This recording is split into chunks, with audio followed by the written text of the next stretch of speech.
We, we have been looking into the book of Daniel, and as we have done these things, we are in chapter 11, and chapter 11 deals the first, about the first.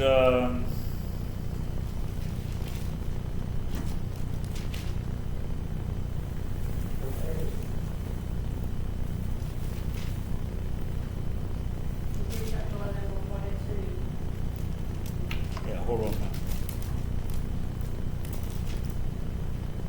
Oh, no wonder.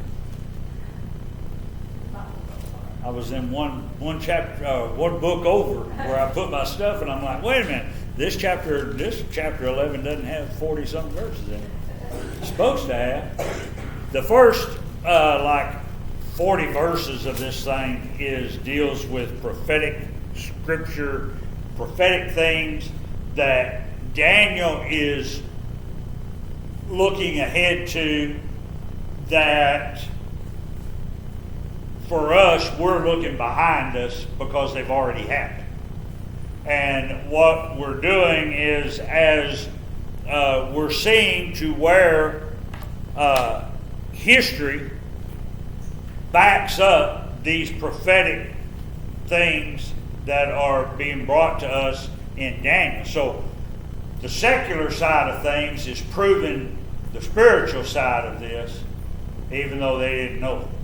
So, we look, we're in Daniel 11, verse number 5.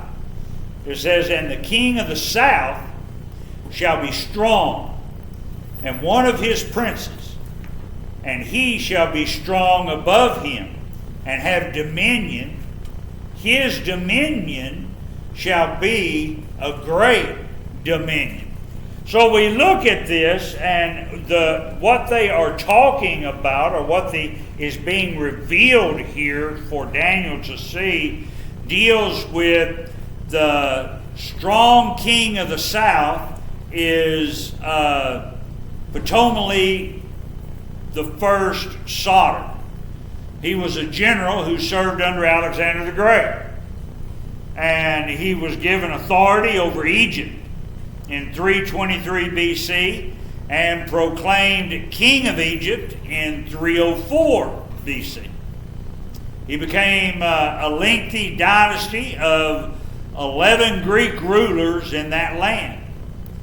They ruled from 304 BC down to Cleopatra and the last of the Ptolemaic rulers, who occupied the throne from 47 BC. And this is the time of to 30 BC, which is the time of Julius Caesar. We find 1 year after Octavian, or Caesar Augustus, defeated Mark Antony, we know that Cleopatra then committed suicide and Rome annexed Egypt. The meaning of the passage, it says that there would be one of his princes. That is, one of the princes of Alexander the Great, who would be more mighty than the one who obtained Egypt, or the south.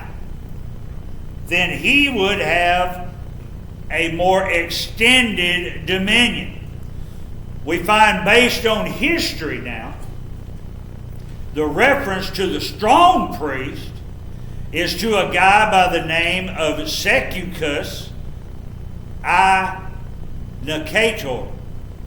He was also a general under Alexander the Great, and he was given the authority to rule Babylon in 321. But in 316, when Babylon came under the attack of Antigonus, another general of Alexander, Seleucus sought help from Ptolemy I Soter in Egypt. He was, in a sense, Ptolemy's prince. They combined their strength. They defeated General Antigonus, and thus paving the way for Seleucus to gain control of the entire area from Asia Minor to India. So, as we look, we see to where history backs up the prophecy that's been given unto Daniel. After this defeat of Antigonus in 312, Seleucus, he returned to Babylon, greatly strengthened. He ruled over Babylon, Media, and Syria, and assumed the title of king in 305. Thus, we find that Seleucus I Nicator's rule was over far more territory than Ptolemy I Sauter's. The control that he had over these vast regions was greater, and it surpassed the authority of Ptolemy.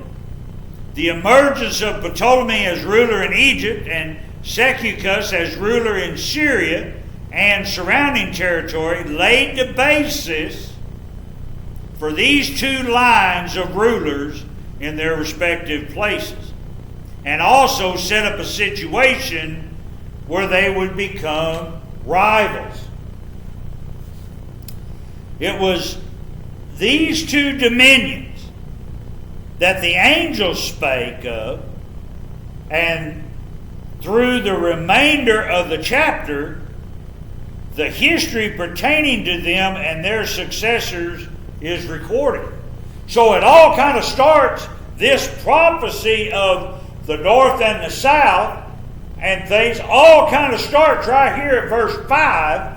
The rest of the what we can basically pick up into the chapter deals with those succession of rulers in those places of these two people.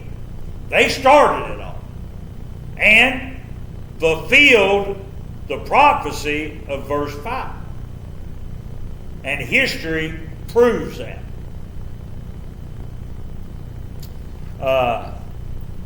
These two places, one is north and one is south of Israel, which is the center point of reference. These conflicts or wars were important because they often trampled through the land of Israel where the Jews were settled. Israel was the land between these two warring powers. So the Jews were caught in the middle of the fight. And they caused much hardship upon the Jews, for these armies at times attacked the Jewish people when they would come tromping through the land of Israel.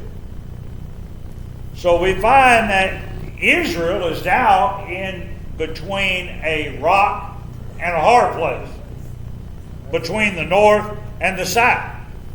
They're not part of the north, they're not part of the south. They just happen to be in the middle between the two. So, we go to verse 6.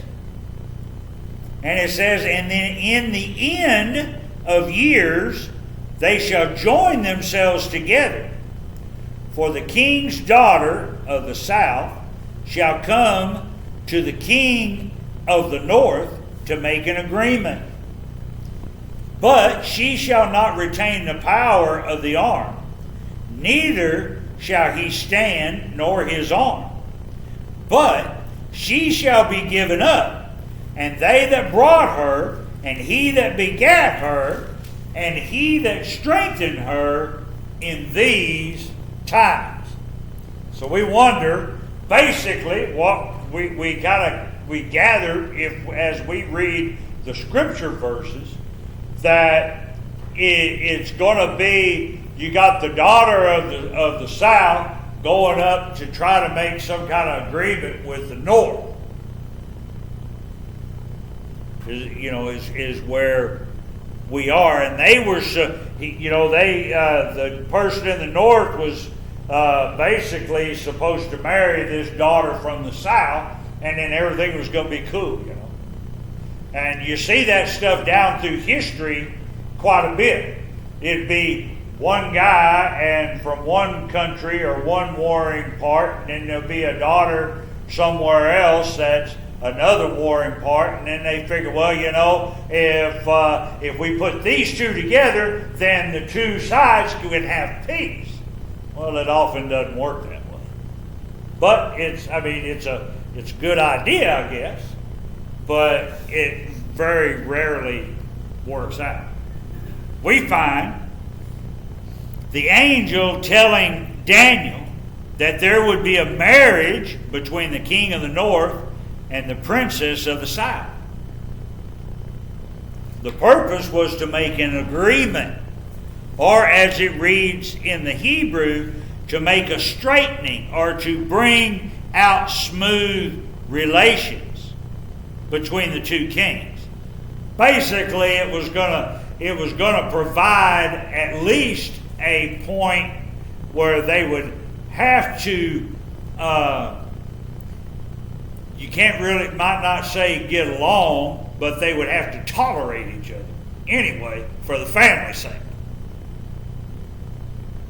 She, however, would not retain her position of power and influence, but instead would be given up.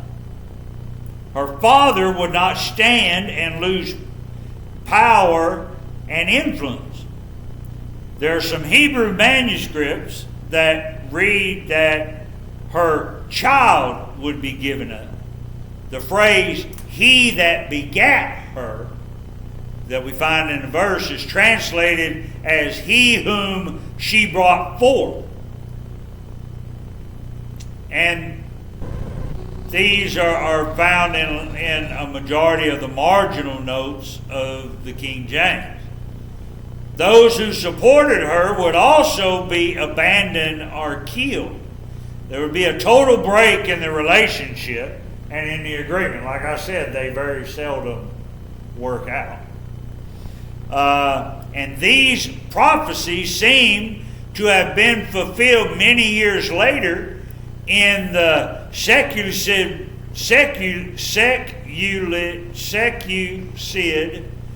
wars between Egypt and Syria. And this is how that happened. After the death of Ptolemy the first in 285, his son Ptolemy the second, or they call him Philadelphus of the south. I'd like to have a name like some of these guys that have, or these gals that have names in there. Philadelphus. Boy, that'd be something. Let's see. Philadelphus of the south continued the bitter war with Seleucids until 252 BC, when a treaty of peace was finally arranged with Antiochus II, under the terms of which the northern Antiochus, or king, was to marry Berenice, the southern daughter of Philadelphus. Berenice brought wealth to the house of Antiochus. This marriage, however, furnished a serious complication, for Antiochus already had a wife,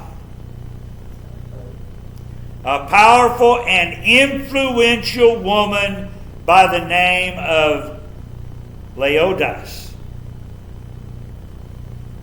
Ptolemy had to divorce Laodice and declare his two children mothered by Laodice as illegitimate and fathered by another man. She didn't take it very kindly to being dumped and divorced, and despite the obvious political advantages occurring from an alliance with Egypt. No matter how good it was, because of that, she didn't like it too much. So we find, after 2 years, King Ptolemy Philadelphus, he died. So King Antiochus Theos put away Berenice with her son and took back his first wife, Leodice, since Ptolemy was dead. She was a spurned wife, so in revenge she organized a successful conspiracy to kill her husband because she feared his fickleness and wanted revenge.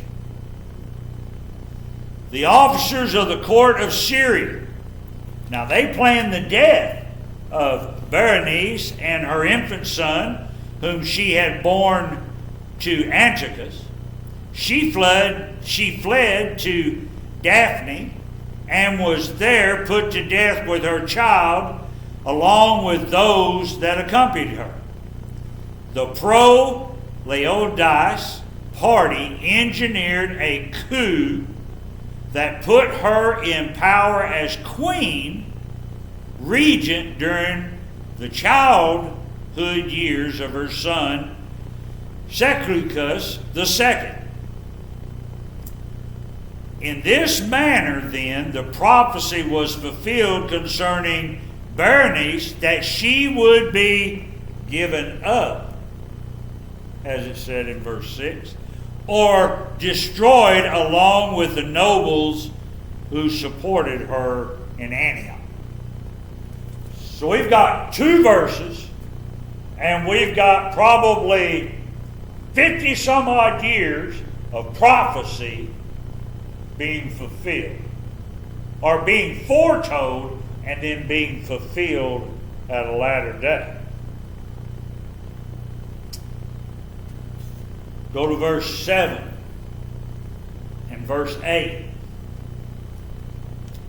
It says, "But out of a branch of her roots shall one stand up in his estate, which shall come with an army, and shall enter into the fortress of the king of the north, and shall deal against them, and shall prevail, and shall also carry captives into Egypt their gods, with their princes, and with their precious vessels of silver and of gold, and he shall continue more years than the king of the north." So, we find this. We see that Daniel stated, or told us as he is writing the prophecy, so he stated, okay, that a branch of the daughter of the south's roots, or someone from her family, would arise and attack the king of the north with an army of great strength and would defeat them. This is the idea behind the word branch in this passage. As a branch or a shoot springs up from a tree that is decayed and falling, so there would spring up someone of her family who would come to avenge her. A person is indicated who would be of a common stock with her, or in other words, if taken strictly, we could continue to the thinking would be a brother. Okay? This is also seen in the words of her roots. The words her roots refer to her family, or that from which she sprang up, not a descendant of her. And this is what happened in history. We find that Berenice's revenge was undertaken by Ptolemy Euergetes, her brother. As soon as he heard of the calamities that had come upon her, he hastened with a great force up out of Egypt, from the south to the north, okay, to defend and rescue her, but it was in vain. She and her son were killed before he could arrive to rescue her. With his army, he avenged her death. He marched with a great army against Seleucus Callinicus, took some of his best places, indeed all Asia from Mount Taurus to India, and returned to Egypt with an immense booty of treasure. 40,000 talents of silver. So you got 40,000 talents. A talent is about 100 pounds. Give a little more. You wouldn't. It's at least 100. So you take 40,000 times 100, and that's how many pounds of silver. Basically, at $13.50 an ounce, which today silver runs right at $20 an ounce, $19.70 something an ounce. But at $13.50 an ounce, it's worth about, that silver was worth about $54 million. 4,000 talents of gold. Okay? Now that's 4,000 times 100 pounds. So that's 400,000 pounds of gold. And this man, I must have washed my mouth. I can't do anything with it. References $750 an ounce. Now gold is about $1,800 an ounce right now. Depends upon which market that you're on. $1,800 an ounce. So, but at $750 an ounce, that gold was valued just under $5 billion. So you figure in today's, you're talking at least $10 billion plus.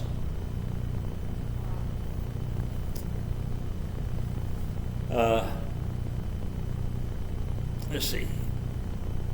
Returned to Egypt when he immense of booty, precious vessels of gold, and even images of their gods, 2,500 images of their gods.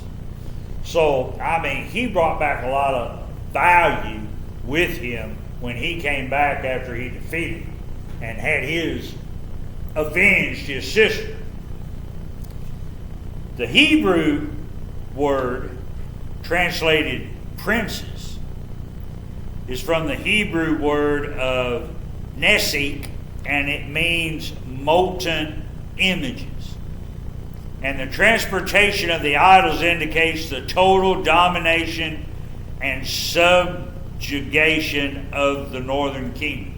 If they took their gods, you can guarantee they took their lives up there. So,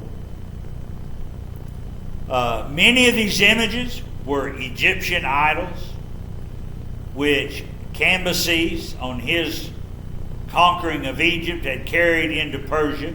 Ptolemy restored these idols to the temple to which they belonged, and by doing this, he greatly endeared himself to his people.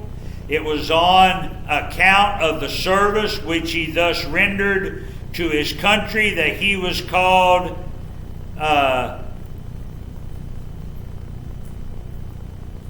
Euergetes, or the benefactor. I like that, the benefactor. I can pronounce that better. He shall continue more years than the king of the north was fulfilled. So at least, however long the king of the north had been there, he is going to reign at least that long and longer. Okay? Callinicus, he died in exile by a fall from his horse, and Ptolemy Euergetes survived him 4 or 5 years. So, we see these things, and as we read them, a lot of it, we're sitting up here thinking, what is all this? But when we get the understanding and can see side by side what history says to what the prophecy says, and in turn match up the people, we see that this prophecy's coming to the truth, or coming real. And as we look at verse 9. It says, "So the king of the south shall come into his kingdom, and shall return into his own land. But his sons shall be stirred up, and shall assemble a multitude of great forces. And one shall certainly come, and overflow, and pass through. Then shall he return, and be stirred up even to his fortress." So we're wondering, in verse 9 and 10, what does all that mean? It's kind of hard to actually grasp it. So we find there's not any agreement on the way verse 9 is translated among the Hebrew scholars. The way it appears to read in the King James is the king of the south will enter the kingdom of the north and then returns to his own land. There are other Hebrew scholars who translated this very much differently. Their translation is opposite and basically reads, "The king of the north will invade the realm of the king of the south, but will withdraw or soon return to his own land. Then the sons of the north would assemble a mighty army, which shall advance like a flood and carry the battle to the fortress of the king of the south." And yet we find this is what's happened according to history that backs up prophecy. Now, just because the way that it's written, that we determined it one way, doesn't actually mean that it's going to happen that way. They wrote it at how they wrote it within the day, so it kind of throws a little kink in it. But we do find that according to Justin, the king of the north, who is Seleucus Callinicus, died from a fall of his horse. The war with Egypt was continued by his two sons. Seleucus Saturninus succeeded his father on the throne, assuming the name of Carinus, or the Thunderer. But he did not live very long.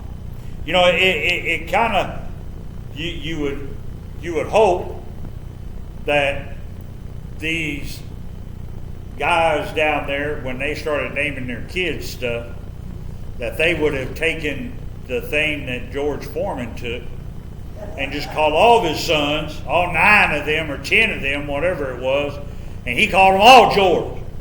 It's just one of them was 1, and George 2, and George 3, and George 4. Kind of like Charlie Chan in the old Charlie Chan detective movies. Anybody remember them? He always called his number 1 son, number 2 son, how he always called his them. But anyway, we have to deal with these names. So, Cernunnos, or the thunder, he didn't live very long.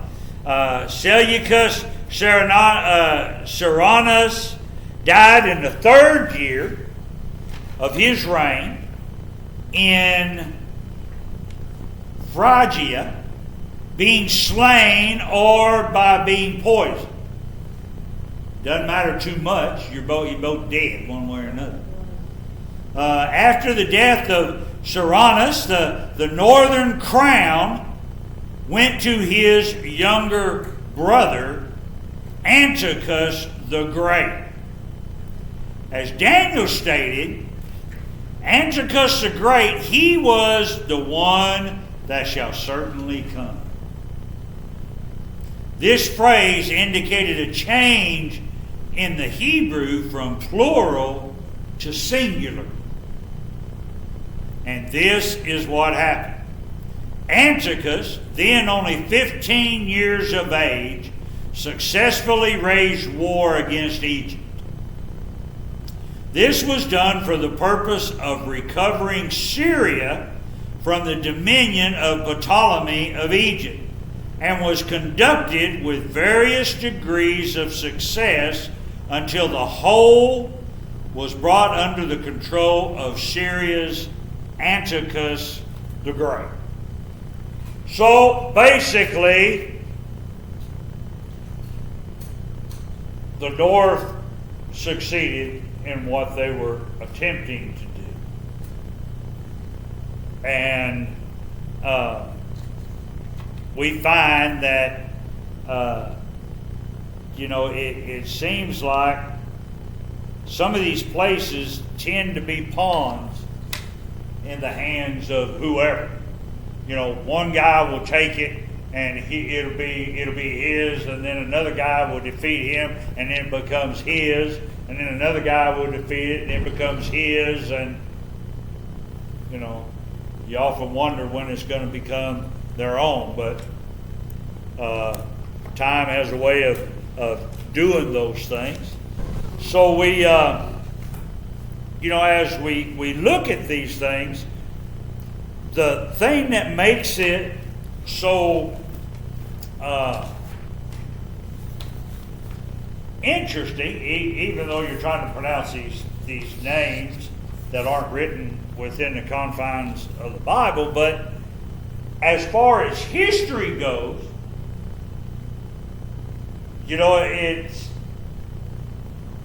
it's just all history has done is prove prophecy.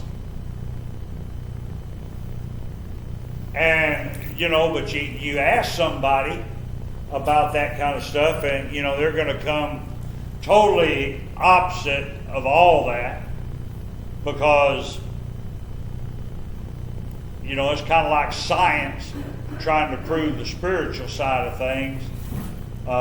Even though they can't prove the scientific part, they're not going to give an inch on saying that it was something spiritual or something like that.